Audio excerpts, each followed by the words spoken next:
안녕하세요. 오늘은 고린도전서 6장의 말씀을 가지고 재판장이신 하나님 앞에서 승소하라, 이런 제목으로 함께 은혜를 나누죠.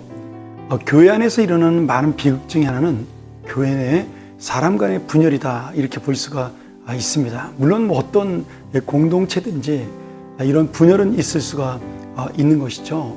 그런데 교회가 분열할 때 중요한 것은 무엇이냐 하면 교회 안에 하나님의 성도들이 함께 있는 공동체라는 것을 놓치면 안 된다는 거예요.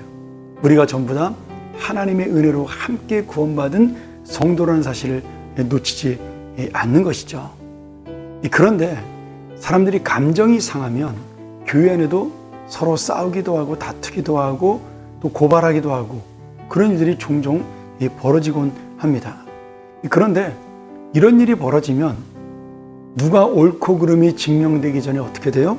세상에서 교회는 손가락질 당하고 하나님의 영광은 가려지게 됩니다. 마찬가지로 고린도 교회의 많은 문제 중에 하나가 바로 이 분쟁과 분열 중에 일어나는 성도들의 고발 사건이었어요. 이들은 서로 간에 파벌을 만들어서 내가 더 잘났다라고 싸울 뿐만 아니라 그것이 결국은 감정의 극도로 치우친 분쟁이 돼서 이 분쟁을 자기들끼리 해결한 것이 아니라 세상 법정의 재판장에게 고발하여 판결을 받는 그런 지경에까지 이르고 만 것이죠. 사도 바울이 이 소식을 듣고 너무나 가슴이 아팠던 겁니다. 아니, 하나님을 믿는 사람들이 같은 교회 안에서 분쟁을 할 수는 있지만, 그렇잖아요. 마음이 안 맞아 다툴 수는 있지만 어떻게 우리보다 불의한 믿지 않는 자에게 그 분쟁을 해결해 달라고 요청하느냐. 그러니 오늘 우리가 다시 한번 생각을 바꾸어서 하나님의 법을 알지 못하는 불신자가 아닌 정말 하나님의 법 안에서 서로에 대한 희생과 양보로 이 문제를 해결할 것을 말씀하고 있는 것이죠. 그러면서 이 세상 사람들은 우리를 제대로 판단하지 못한다.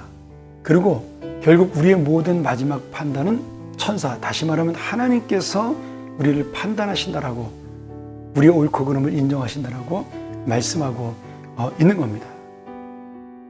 여러분, 우리는 사도 바울의 말대로 마지막 날에 하나님과 함께 이 세상의 죄를 심판할 하나님의 자녀입니다.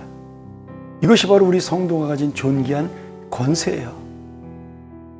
우리가 재판장이 돼야 되는데 오히려 우리가 재판을 맡긴다라는 것은 신앙적으로 옳지 못한 것이죠.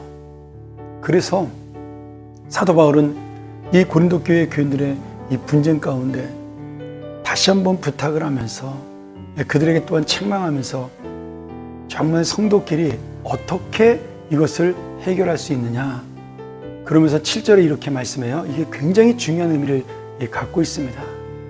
너희가 욕망을 쫓는 모습을 버리고 차라리 불의한 일을 당해도 속임을 당하는 것이 낫다. 이 세상에 너희의 옳고 그름을 맡기는 것보다 차라리 손해보고 희생해라, 이런 말입니다. 그 불의한 일에 대해서 너희들이 감당해라, 이렇게 말씀하는 것이죠. 이 말의 의미는 무엇이에요?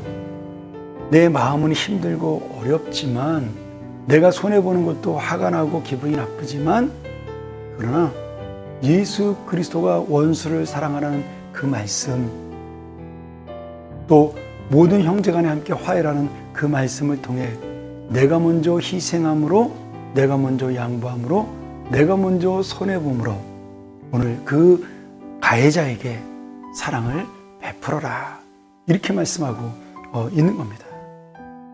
그런데 고린도 교회 성도들은 절대로 나는 손해보지 않겠다, 내가 절대로 옳다, 이런 마음을 갖고 있었기 때문에 결국 자신들끼리 문제를 해결하지 못하고 세상 법정에 고소까지 하게 된 것이죠. 오늘 이 말씀이 참 실제적으로 지키기 어려운 말씀이기 때문에 더 중요한 것 같습니다. 또 은혜가 안 될 수도 있어요. 내가 어떻게 그 사람을 용서하고 내가 그 사람한테 어떻게 양보하고 속임당하고 살 수 있을까? 실제로 또 그런 일을 만난 분들은 너무 억울하다고 생각이 들어서 내 마음속에 와닿지 않을 수도 있습니다. 그런데 마지막에 가장 중요한 하나님의 은혜가 있어요. 여기에 지금 우리는 하나님 앞에서 승리하는 것, 이 세상의 재판장 앞에서 승소하는 것보다 하나님 앞에서 승소하는 것이 더 중요하다는 거예요. 오늘 내가 당장은 손해보는 것 같고 당장은 망하는 것처럼 보이는데 오늘 하나님께서는 우리의 옳음을 인정하시고 아시기 때문에 다시 한번 우리는 하나님 앞에 진정한 재판장 되신 주님 앞에 맡기고 그분이 내가 옳다라고 말하는 순간 그것이 승리라고 우리는 마음속에 기쁨을 얻을 수가 있다는 겁니다. 사랑하는 여러분, 예수님은 틀렸기 때문에 죄를 졌기 때문에 죽으신 것이 아닙니다. 우리를 사랑했기 때문에 죽으신 것이죠. 그래서 교회의 모든 문제는 옳고 그름으로 결정되고 해결되는 것이 아니라 희생하는 자가 있어야 해결되고 섬기는 자가 있어야 해결되고 물러나고 양보하는 자가 있어야 문제는 해결됩니다. 오늘 진정한 해결을 주신 예수님의 마음처럼 우리도 이런 예수님의 그 놀라운 길을 따라가므로 하나님 앞에 승리하는, 하나님 앞에 재판정에서 옳다라고 인정받는 그런 믿음의 사람, 그래서 내 마음속에 있는 억울함과 분함과 그 모든 감정들을 주님 앞에 내어놓고 그리고 그것을 감당할 수 있는 믿음을 살게 해달라고 기도하는 우리 모두가 되고 그것이 또 여러분이 마음속에 정말 참된 평화와 기쁨을 얻는 귀한 하나님의 사람들이 되기를 간절히 축원합니다. 함께 기도하겠습니다. 하나님 아버지, 참 어려운 말씀, 내가 어떻게 이 감정을 포기하고 어떻게 이 감정을 내려놓을 수 있겠습니까? 그러나 다시 한번 내가 재판장이신 우리 주 예수님께 나를 의지함으로 나의 억울함과 분노와 이 모든 것들을 내려놓고 하나님의 은혜를, 하나님의 사랑을 만날 수 있도록 진정한 승리를 얻을 수 있도록 우리의 삶을 인도하시고 우리의 마음을 주장하여 주시옵소서. 예수님의 이름으로 간절히 기도합니다. 아멘.